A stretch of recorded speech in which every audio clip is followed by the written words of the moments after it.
win. I am down and willing, so I will find a way.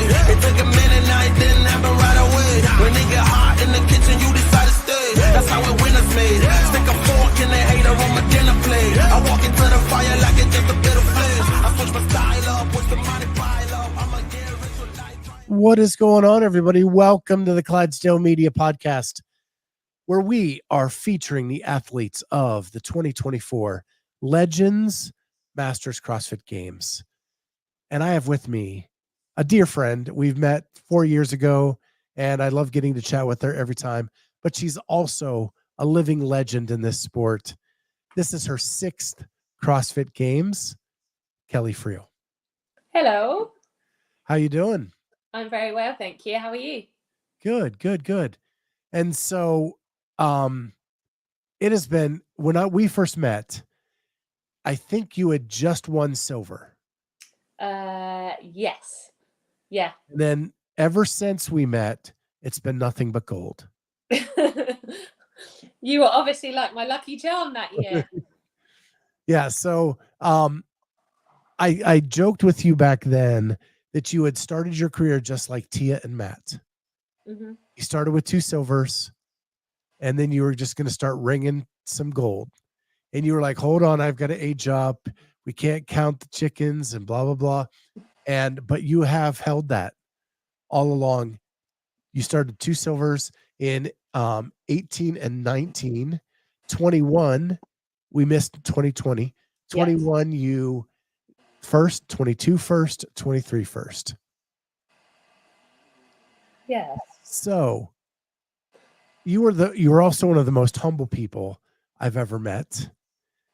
When you look at your career, can you even imagine that you are where you are today? No, it all still feels a bit surreal, to be fair. Like I looked on my profile actually earlier and I was like, oh, actually I haven't updated it from last year. So it's still just 2 silvers, 2 golds. So yeah, it does still feel a bit insane that I'm going back for my 6th year. But going back to have some fun again, hopefully. Going back, but it's in a different capacity. Like it's going to be, it's separate from the main event. You're going to be in Birmingham, Alabama, but on that weekend, you get all this shine, right? Masters will be in the spotlight. Do you think that's a good thing? Yeah, I'm hoping so, that this year is going to be better coverage than it has been previously. Like loads of people last year tuned in and were thinking, yay, we're going to see loads. And they got to see what, in their words, were like little ants on a TV screen, and trying to work out who was which ant. So you didn't like hanging an iPhone 5 from the roof? Yeah. So I'm hoping this year, with the Masters having complete focus, that the coverage is going to be better. It has to be, right? Like you have the A team. Mm-hmm. The people that everybody was upset got let go doing the CrossFit Games. You have Sean Woodland calling. I know, how cool. Right? You have Sean Woodland and Chase Ingram and Tommy Marquez and Lauren Khalil. That's got to be pretty exciting. Yeah, that's super cool. So hopefully the footage is going to be so much better. And because we're on our own, we have our own sort of media team, if you want to call it, that they'll be solely focused on us, and people back home get to see a little bit more of all the athletes that have been working each year. They can get to see all their hard work that they've put in. Yeah, I think it's going to be great. And I don't know if you know, we got approval. We're going to do a full behind the scenes documentary. Yeah, which would be great. So Ellie Hiller and myself will be backstage, chatting with all the athletes. We'll have a couple of videographers out on the floor. We're going to put all that footage together into a really cool documentary. That would be really good. So I think you're going to get way better coverage than you did last year. I think anything from last year could be better. I've been teasing with the athletes that if Sean Woodland called anything I did, that would become my ringtone on my phone. And then anytime anybody called, it'd be like, for you, Kelly Friel finishes first. And every time someone called, loved it.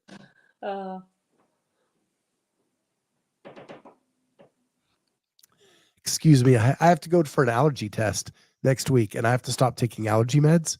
So I am like in pure sort of like hay fever, or that's what they're trying to determine.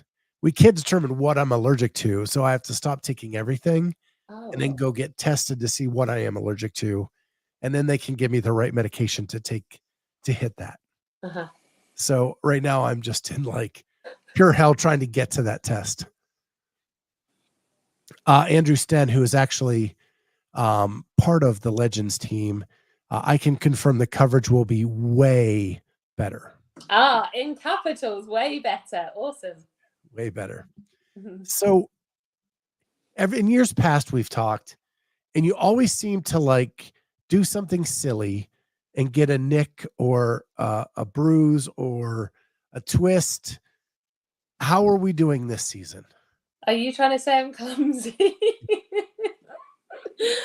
I'm saying you're starting to get a reputation. Yeah.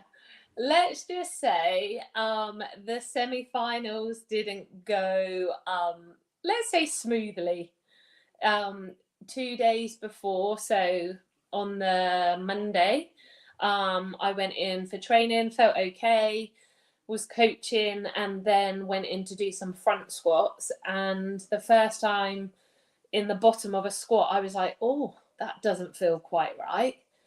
But just went for my second one because it was just two reps. And as I stood the second one up, I said to someone in the gym, oh, that doesn't feel right. And they were like, what do you mean? And I was like, I think I've pulled my back or I've done something.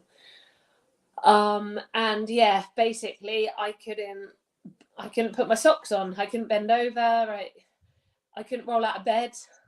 So I was straight away on the phone to the physio, the chiro, everyone that looks after me when I have these silly, clumsy things that seem to happen to me around competition or semi-final time. And literally went in to see them, and my whole lower on my left side had all locked up. So you could imagine the tears flooding, because that was on the Monday and the semi-finals got released on the Wednesday. And somehow you were able to navigate them and qualify for the games. Yeah, so I took day by day. I went out for very long walks, anything from 10K. I think one day I did 18K just to try and loosen everything off, and just to see what I couldn't do without pain. So the goal was to try and start them on Thursday, but I still wasn't feeling great. So it was like, okay, we have to try and get at least one done on the Friday. So I just had to change the way that I would have approached them if I was fully fit. And I had to leave the ring muscle up and the front squat one to the last day, because obviously that is how I hurt my back. And it was one of those that obviously with ring muscle ups as well, trying to open in that big arch position. So you can imagine there is a lot of tears during that workout. And thankfully I did just finish it, not the best of times. And yeah, I just managed to qualify for the game. So really, I'm just pleased to be going back with what happened. And I'm just happy to be there. So you're kind of a Oh dear. I apologize, man. You're kind of a testament to the sickness, wellness, fitness continuum. Mm-hmm. Your fitness level is so high that when you do have those injuries, you seem to come back from them fairly quickly. Yeah, obviously I did the semi-finals, then I had a good sort of week off. Again, just doing things that I could do, whether it was just sat on a bike, going for a walk. But obviously the older I'm getting, the more sensible I am. I try not to rush back into anything too fast and just try and let the body recover. Well, you did have that advantage where, my goodness, the gap between semis and the games was so big. Like, Yes. you could actually take some time off to heal. To be fair, I was thankful we had those few extra weeks, because like you said, it just gave you that time to think, I haven't got to rush straight back into training. I can take, a little bit easier for a few weeks, and then once it feels good to go, then jump straight back on. I talked to a couple athletes who use that time to just get out of the gym. Mm-hmm. Like, just do some things outside, get away from it a little bit before they went back to full-on training. You used it to recover. Yes, I sure did. Yeah.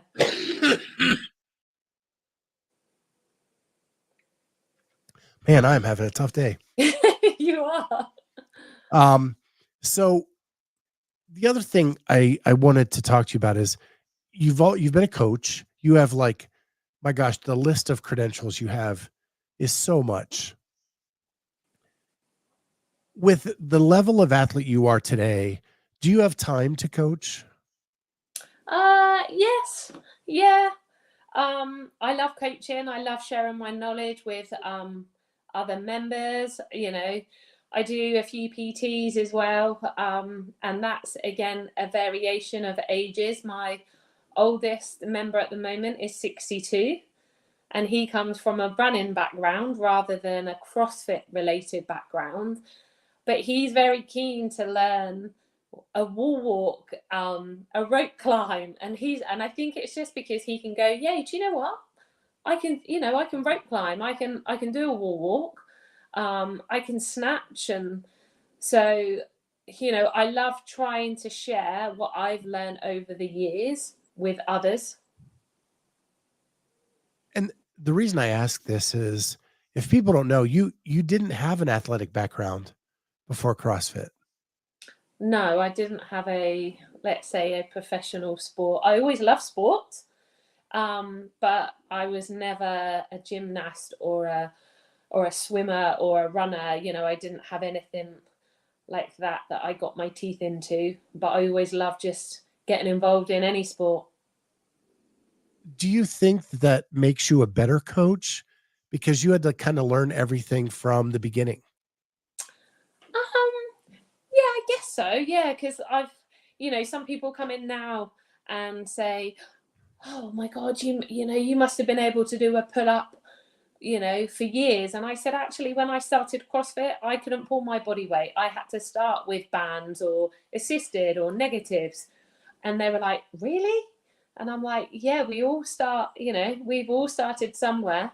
So I do think that helps, because you started from the beginning, and, I've had to jump through the steps, which, new people coming into CrossFit have to. It also kind of makes you like a poster child for the person coming in off the street, that they can be a 3-time gold medalist. They just put in the work, right? Yeah. Exactly that.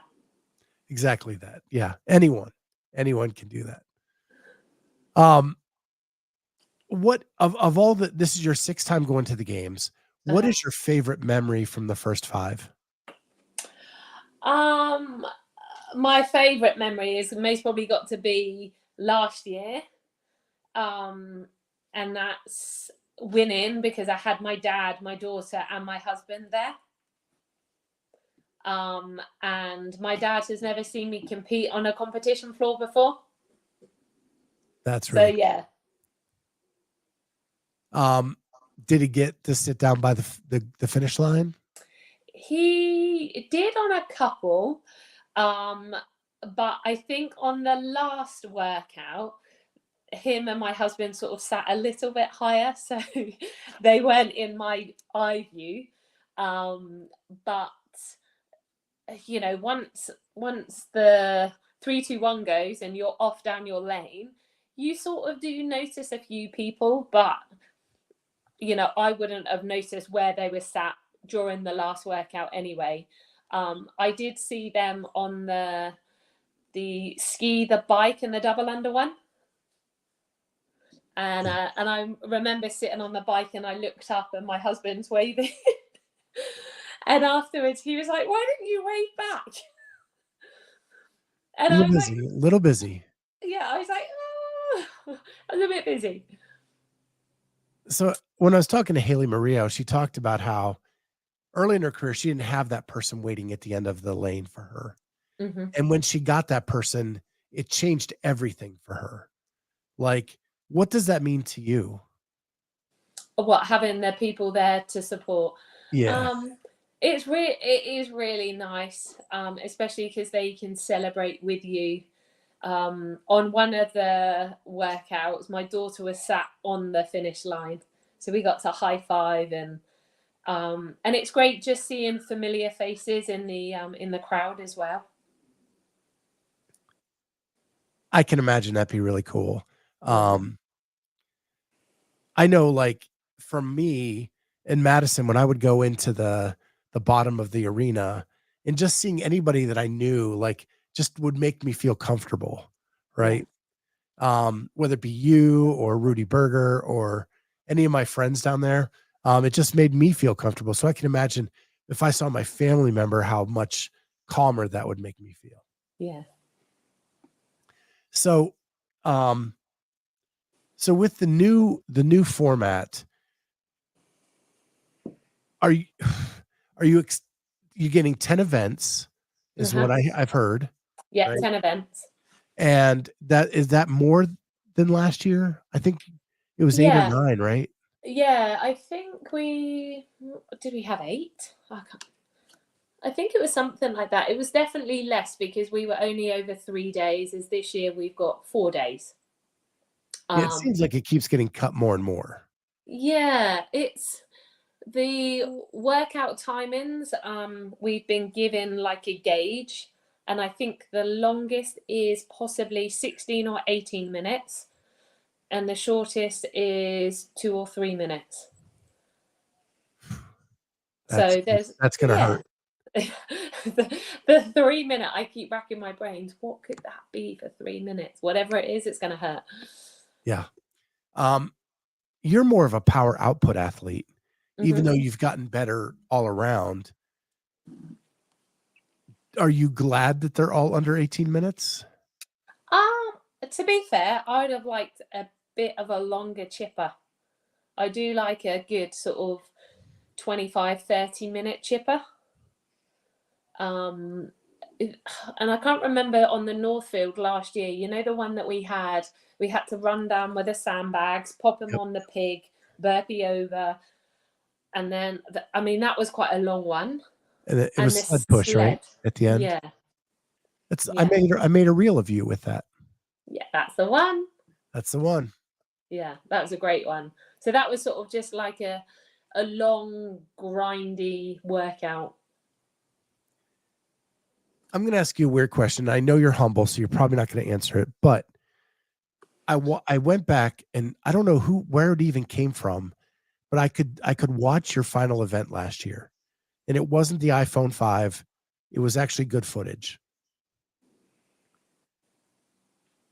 You were in second for the very first part of it. You take the lead, and then you stretch that lead so fast. And my recollection of last year was that happened on a lot of the events. Your second place last year isn't going to be there because she got hurt in the off season. Mm-hmm. When you dominate events like that, is it hard to push every event? Like, is it hard to get the motivation in training? No, because I think every workout you just go into and you have to obviously attack it in a different way. The final workout last year with the bar muscle up and the dumbbell overhead squat snatch, wasn't it? Again, 2 movements that most probably aren't in my wheelhouse. But I just thought, you know what? I've just got to try and stay with Amy. Amy's a good gymnast. She can throw a dumbbell around as well. So I thought if I just try and stay, and then, I just started just ticking away, and just every time I just try and think, just try and stay in your own lane and give it as much as you can. Yeah, rewatching it, once you hit the second half of the floor, like your accelerator went way up and you passed her, and then it was really hard for her to keep up at that point. And I love Amy. Amy won Legends last year. Yeah. She's been on the show. And I'm sad that she's not going to be there this year, but because I think it would have been cool to see you guys go head to head again. Yeah, she'll be back next year. I'm sure. So what are your expectations going into this year? Are you going for the 4th gold? Do you expect to get the 4th gold?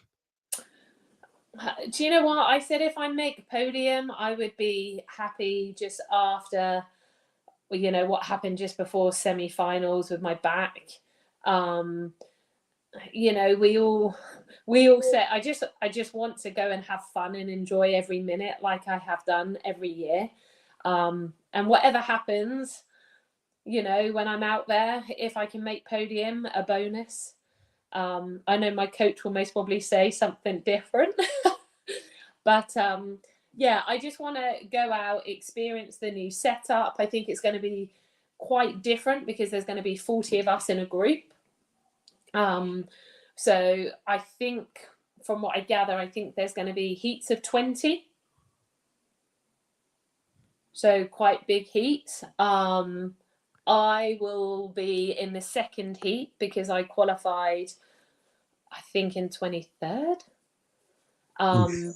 So I'll be in the second heat. So again, I don't know if they'll reshuffle the heats as the weekend. So, you know, being in 23rd, I've got a bit of chasing to do.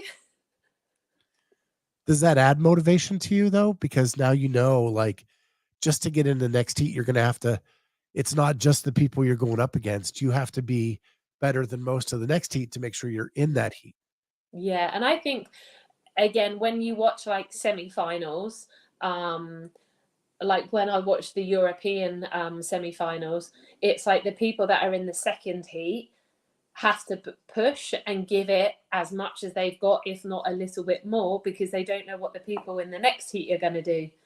So, you know, 20 people in a heat's quite a lot for me to, you know, to go out there, take it slightly easy. I'm just going to have to, you know, give it everything to then hope to then get into the next 20. Yeah, I was looking at the layout of the arena, and it's actually like two it looks like it's going to be 2 big floors. That's what I thought. Yeah. 2 massive areas in this convention center, where there'll be 1 floor in the one area and 1 floor in the other. But it looks gorgeous. Yeah, I'm excited. And, you know, I did consider doing this year. And I was like, do you know what? I want to support Bob and Joe taking the event over because, you know, the Masters athletes does play a big part, I believe, in CrossFit. So I wanted to support them going forward. Go and check it out, see what it's like. I've heard great things about the Legends events. I've never done one, but I've heard good things about that the programming has been very varied. I know they had a swim, obviously, last year in a pool, but, you know, it looks like every year they do try and do something a little bit different. Are you able to bring anybody with you this year? Unfortunately not. No. Coach. Yeah. Coach. I've got my coach. So I'm flying out on Sunday. I'm going to go and stay with Sam for a week. And then I'm flying in on the 26th, which is the Monday. You've glossed over this, but when you say Sam, you're talking Sam Briggs? Yes. Okay. Yeah. So I'm going to stay with her, which is great fun. So I get to see her this year. Otherwise, because they separated everything, it was like, are we actually going to see each other this year? So I'm flying in there. Then from there, on the Monday, the 26th, I'm then flying into Atlanta. And then I'll meet my coach there, and then we'll drive down together. And then on the 27th, it's my birthday. All right. So we'll most probably go and do a loosen off the legs, sweaty wad or something like that. So Sam lives like an hour from me. Oh, okay. Yeah, and here in Ohio. Ah, didn't realize that. Yeah. Are you friends with Emma too? Yes. She's coaching an athlete, right? This year. She's got two. Yeah. Mickey and someone else. Does the UK pay attention Or Michael, should I say Michael Walsh? does the UK pay attention to the Masters CrossFit community any more than like the US does? Yeah, I think that the UK population are really, really supportive of the Masters. Because I've seen like you get features on the BBC for winning the Masters CrossFit Games, where you don't really see that a lot here in the States. Yeah, I think that's more so. Like my husband reached out to the BBC and sort of spoke to the sports presenter there, and he was like, "Oh, this is interesting. What's this?" So I think if it wasn't for him, they most probably wouldn't have been in contact. But again, it's just a way of spreading the word what CrossFit's about. Yeah. So it sounds like you got a lot of traveling to do. Yeah. Can't wait to see you in person down there. I want to thank you so much for taking a half an hour. I know it's late there in the UK. So I'll let you get back to your family. Thank you. And thank you so much for being here. Everybody in the chat, and I'll just put this one up real quick.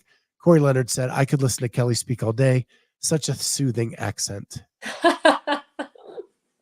Thanks, Corey. We thank you so much for this, guys. And we will see everybody next time on the Clydesdale Media Podcast. Bye, guys. Bye.